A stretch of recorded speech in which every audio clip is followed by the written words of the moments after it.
देखो बच्चों, कल अपने बीमा किसे कहते हैं और जीवन बीमा और सामान्य बीमा दोनों के विषय में अभ्यास किए थे।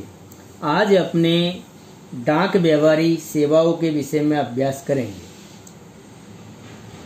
आज के वर्तमान समय में डाक सेवाओं का भी खूब अधिक महत्वपूर्ण योगदान माना जाता है। लिखित सूचना संचार में डाक सेवाएं खूब अधिक महत्वपूर्ण सेवाएं मानी जाती है। आनुषंगिक सेवाओं में से डाक सेवाएं भी एक सेवा का कार्य करती है। डाक सेवा द्वारा सूचना एक स्थान से दूसरे स्थान पर शीघ्रता से और कोई भी प्रकार के नुकसान के बिना अर्थात की क्षति रहित पहुंचाना आवश्यक है। आजकल धंधा में निजी डाक सेवा अर्थात की कुरियर सर्विस अथवा आंगड़ियां द्वारा भी ऐसी सेवाएं प्राप्त होती है और भारत सरकार ने भी डाक विभाग द्वारा ऐसी सेवाएं व्यक्ति और धंधाकीय इकाई को दी है। आजकल से ही नहीं परंतु 150 वर्षों से अधिक वर्षों से भी भारत सरकार के डाक विभाग आज तक ये सेवाएं देते आ रहे हैं, जैसे कि मनी ऑर्डर, लघु बचत योजनाओं द्वारा संचय स्वीकार करना, डाक जीवन बीमा, ग्रामीण जीवन बीमा। इसके अतिरिक्त बहुत सी सेवाएं जैसे कि म्यूचुअल फंड में विनियोग, भारत सरकार की बहुत सी योजनाएं के लिए एजेंटों की सेवाएं प्राप्त होती है। निवृत्ति पेंशन चुकाने के कार्य भी डाक विभाग करता है।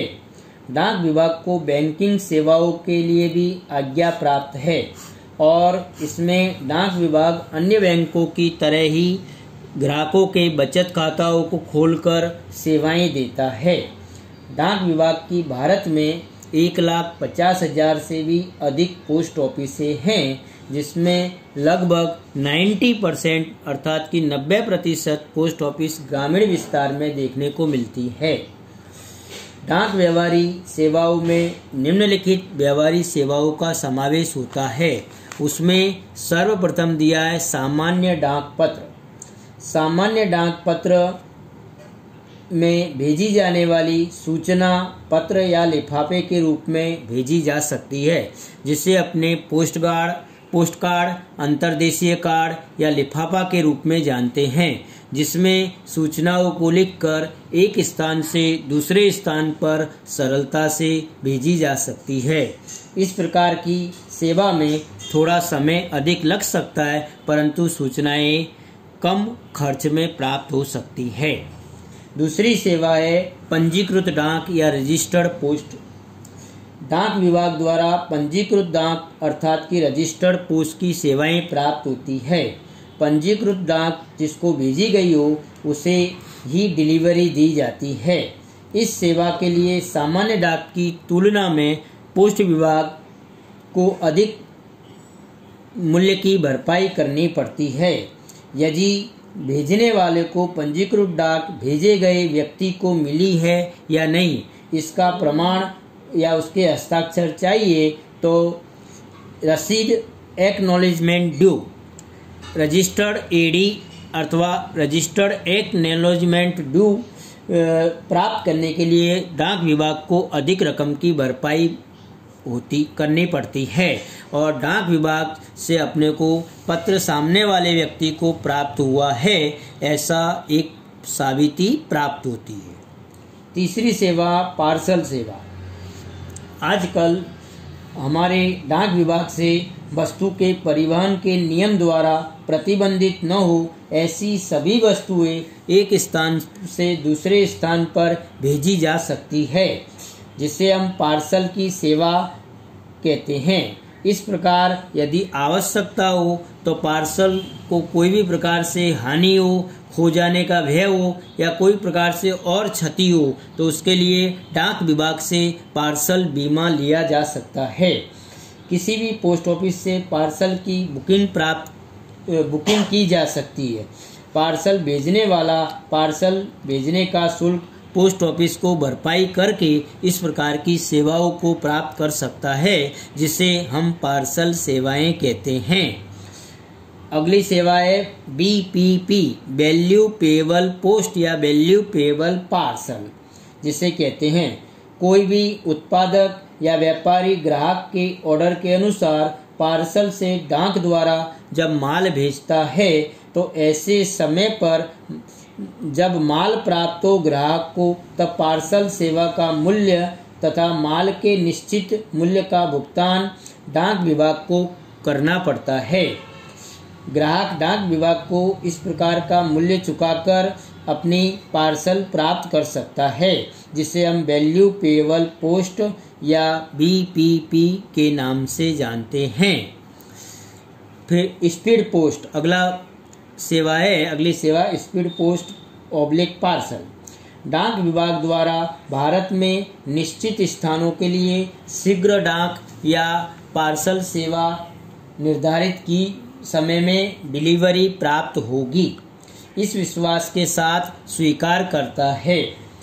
स्पीड पोस्ट पार्सल के लिए सामान्य डाक पार्सल की तुलना में डाक विभाग को अधिक मूल्य की भरपाई करनी पड़ती है, और यदि आवश्यकता हो तो ग्राहक इस प्रकार की सेवा का बीमा भी प्राप्त कर सकता है और उसकी भी अतिरिक्त भरपाई करनी पड़ती है। अगली सेवा है एक्सप्रेस पार्सल। एक्सप्रेस पार्सल की सेवा व्यक्ति और धंधा की इकाइयों दोनों को प्राप्त होती है। एक्सप्रेस पार्सल नियत की गई समय अवधि में अति शीघ्रता से पहुंचाए जा सकते हैं। डाक विभाग इसके लिए इस सेवाओं को भेजने के लिए हवाई मार्ग अथवा हवाई सेवा का उपयोग करता है।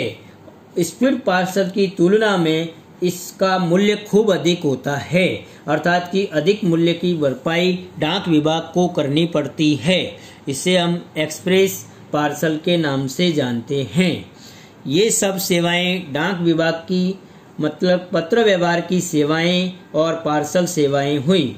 हमारा डाक विभाग इसके उपरांत बचत सेवाओं को भी देता है। जिस प्रकार बैंक में बचत खाता खुलवा सकते हैं, इसी प्रकार बैंक के अलावा पोस्ट विभाग में भी हम बचत खाता खुलवाकर और अलग अलग खाताओं को खुलवाकर अपनी रकम को जमा कर सकते हैं।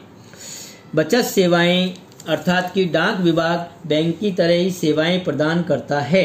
इन सेवाओं में सबसे पहले है रिकरिंग डिपॉजिट योजना। रिकरिंग डिपॉजिट योजना अर्थात कि जिसे RD अकाउंट के नाम से जानते हैं। इस योजना के अनुसार खाता खुलवाने वाले को प्रत्येक महीने की पहले से निश्चित तिथि को या उससे पूर्व नियत रकम की भरपाई पोस्ट विभाग को करनी होती है। 5 वर्ष में यह खाता परिपक्व होने पर खातेदार को ब्याज सहित की रकम वापस प्राप्त होती है। 5 वर्ष की समयावधि के बाद यदि आवश्यकता हो तो और दूसरे 5 वर्ष के लिए इस खाता को रिन्यू अथवा आगे बढ़ाया जा सकता है। इस प्रकार की सेवा डाक विभाग द्वारा RD अकाउंट से प्राप्त होती है। दूसरा है टाइम डिपॉजिट योजना। टाइम डिपॉजिट योजना भी पोस्ट विभाग से प्राप्त होती है, जिसे हम सावधि जमा की तरह टाइम डिपॉजिट की सेवाएं प्राप्त कर सकते हैं। टाइम डिपॉजिट में 1 वर्ष, 2 वर्ष, 3 वर्ष अथवा 5 वर्ष के लिए 200 रुपये के गुणांक में कितनी ही रकम जमा की जा सकती है। ब्याज की गणना प्रति 3 मास में की जाती है, लेकिन ब्याज का भुगतान हमें वार्षिक प्राप्त होता है। एक पोस्ट ऑफिस से दूसरे पोस्ट ऑफिस में इस खाते को ट्रांसफर किया जा सकता है। ऐसा खाता खुलवाने के बाद परिपक्व हो या इससे पूर्व कभी भी यह खाता बंद किया जा सकता है, जिसे हम टाइम डिपॉजिट खाता कहते हैं। अगला है राष्ट्रीय बचत पत्र, जिसको बोलते हैं नेशनल सेविंग सर्टिफिकेट। राष्ट्रीय बचत पत्र कोई भी विनियोगकर्ता किसी भी पोस्ट ऑफिस में से निश्चित रकम चुकाकर राष्ट्रीय बचत पत्र प्राप्त कर सकता है। इस बचत पत्र की समयावधि 5 या 10 वर्ष की होती है। डाक विभाग पहले से ही ब्याज की सूचना देता है। इन बचत पत्रों के 5 या 10 वर्ष की समयावधि पूर्ण होने पर ब्याज सहित की रकम पोस्ट ऑफिस में से राष्ट्रीय बचत पत्र को प्राप्त करने वाले को प्राप्त होती है और यह बचत पत्र आयकर में से भी मुक्ति देते हैं, यानी कम आयकर भरना पड़ता है। 1,50,000 तक के ये बचत पत्र लिए जा सकते हैं अधिक से अधिक। किसान विकास पत्र, जिसको KBP के नाम से जानते हैं। किसान विकास पत्र में विनियोगकर्ता को विनियोजित राशि 100 मास अर्थात कि उसके 100 मार्च यानी 8 वर्ष 4 महीने के बाद ब्याज सहित की दुगनी रकम भुगतान की जाती है, परंतु आजकल यह रकम 120 मास के आसपास डबल होकर प्राप्त होती है। किसान विकास पत्र नियत रकम के प्राप्त हो सकते हैं और पकने की तारीख पर आवश्यक प्रक्रिया करके किसी भी पोस्ट ऑफिस से मूल रकम से दुगनी रकम प्राप्त की जा सकती है, जिसे अपने किसान विकास पत्र कहते हैं। सार्वजनिक भविष्य निधि, सार्वजनिक भविष्य निधि अर्थात कि public provident fund, public provident fund के अंतर्गत कोई भी व्यक्ति यह खाता खुलवा सकता है। इस खाते की समयावधि 15 वर्ष तक की होती है। इस खाते में वार्षिक कम से कम 500 रुपये भरे जा सकते हैं और अधिकतम महत्तम राशि 1,50,000 रुपये की जा सकती है। प्रति मास 1 एंट्री की जा सकती है और इस प्रकार 12 महीने में 12 एंट्री की जा सकती है, परंतु 1,50,000 रुपये से अधिक नहीं इस प्रकार का खाता खुलवाया जा सकता है, जिसको बोलते हैं PPF account, public provident fund account. इस खाते में जमा की गई रकम आयकर में से छूट मिलने के पात्र होती है। यदि खाता धारक की मृत्यु हो जाए तो खाता धारक के वारिसदार को अथवा उत्तराधिकारी को यह रकम ब्याज सहित प्राप्त होती है। पोस्टल बीमा, जिसे कहते हैं PLI, postal life insurance, Bharat में आज़ादी से पहले कल्याण योजना के रूप में पोस्टल बीमा का प्रारंभ किया गया था। केंद्र और राज्य सरकार के कर्मचारी के अतिरिक्त अर्ध सरकारी संस्था के कर्मचारी यह सेवा करने के पात्र होते हैं। पोस्टल बीमा में जीवन बीमा की विभिन्न प्रकार की योजनाएं शामिल की गई है अथवा विभिन्न प्रकार की पॉलिसी ली जा सकती है। पोस्टल बीमा की सबसे बड़ी विशेषता कम से कम प्रीमियम और अधिक से अधिक बोनस इस बीमा में प्राप्त होता है और यह लाभ सिर्फ सरकारी कर्मचारी या अर्ध सरकारी कर्मचारियों को ही प्राप्त होता है। अगला है मासिक आय योजना, जिसे मंथली इनकम स्कीम या MIS के नाम से जानते हैं। कोई भी विनियोगकर्ता को प्रति मास ब्याज की रकम प्राप्त करनी हो, इस उद्देश्य से इस प्रकार का खाता खोला जा सकता है। इस योजना के अंतर्गत व्यक्तिगत रूप से अथवा दूसरे व्यक्ति के साथ संयुक्त नाम से यह खाता खुलवाया जा सकता है। यह खाता भी 5 वर्ष की समयावधि के लिए खोला जाता है। इस खाते को भी एक पोस्ट ऑफिस से दूसरे पोस्ट ऑफिस में यदि ट्रांसफर करना हो तो सरलता से किया जा सकता है। इसमें महत्तम राशि आज के समय में 9 लाख रुपए 2 व्यक्ति मिलकर रख सकते हैं, अर्थात कि एक व्यक्ति 4,50,000 रुपए जमा कर सकता है, प्रति मास ब्याज प्राप्त कर सकता है। इस प्रकार इसे हम मासिक आय योजना के नाम से जानते हैं। अगली योजना है मनी ऑर्डर। मनी ऑर्डर से एक स्थान से दूसरे स्थान पर धन को भेजने की व्यवस्था की जा सकती है, अर्थात कि मनी ऑर्डर पोस्ट ऑफिस द्वारा एक स्थान से दूसरे स्थान पर पैसे भेजने की व्यवस्था है। इस सेवा के लिए पोस्ट ऑफिस को कमीशन की भरपाई करनी पड़ती है। जिस व्यक्ति को रकम भेजी गई हो उस व्यक्ति से रकम मिलने के बदले रसीद पर हस्ताक्षर लिए जाते हैं और वह रसीद धन भेजने वाले व्यक्ति को पहुंचा दी जाती है। डाक विभाग द्वारा आज ऑनलाइन टेक्नोलॉजी के उपयोग से इंस्टेंट मनी ऑर्डर, जिसे IMO इंस्टेंट मनी ऑर्डर के नाम से जाना जाता है, जिसके द्वारा 1,000 से लेकर 50,000 रुपये तक की रकम भारत में किसी भी स्थान पर एक दिन में प्राप्त होती है। धन भेजने वाले को पोस्ट ऑफिस द्वारा धन और कमीशन की रकम चुकाने के साथ ही उसकी एक रसीद और एक निजी नंबर सीलबंद लिफाफा या कवर में दिया जाता है।